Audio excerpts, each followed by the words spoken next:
یا ایھا الناس اعبدوا ربکم الذی خلقکم والذین من قبلکم لعلکم تتقون الذی جعل لکم الارض فراشا والسماء بناء وانزل من السماء ماء فاخرج به من الثمرات رزقا لکم فلا تجعلوا للہ اندادا وانتم تعلمون۔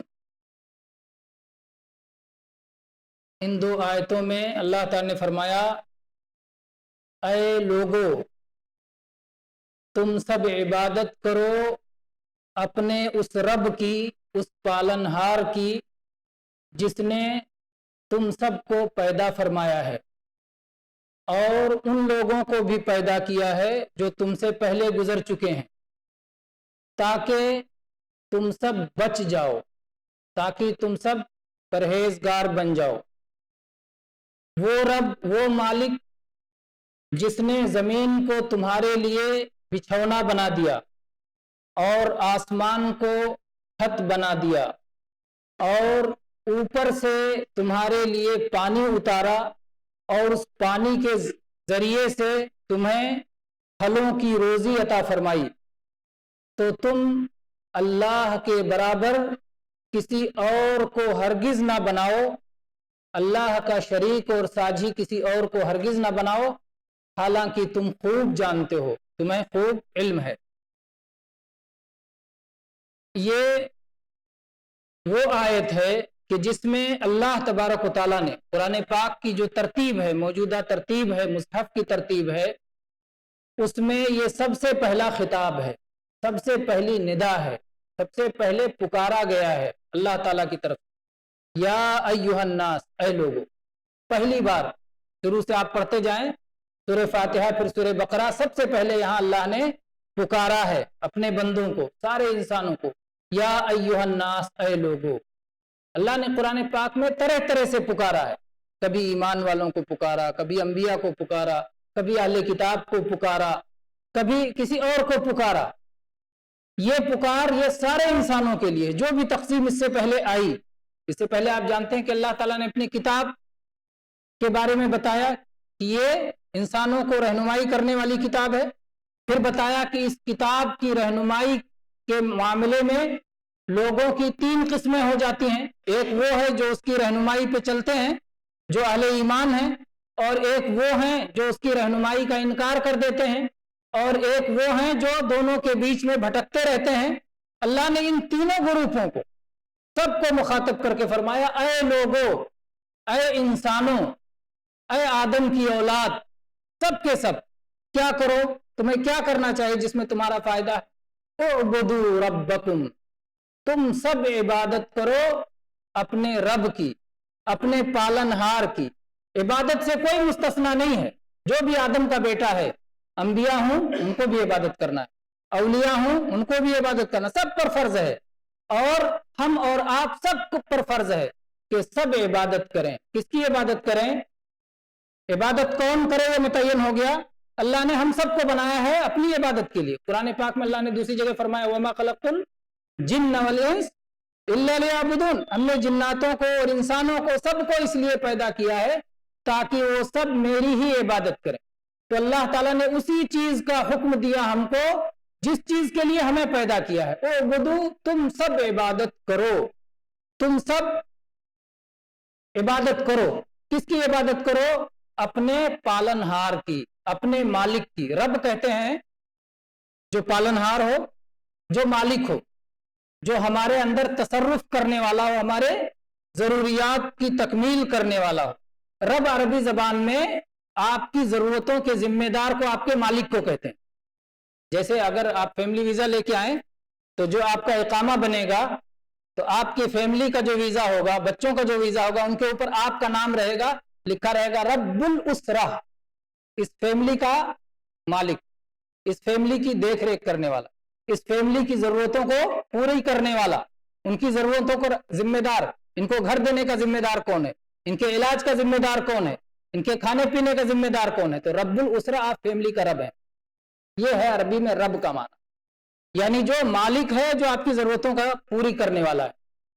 تو اللہ تعالیٰ نے کہا تمہاری ضرورتوں کو جو پوری کر رہا ہے،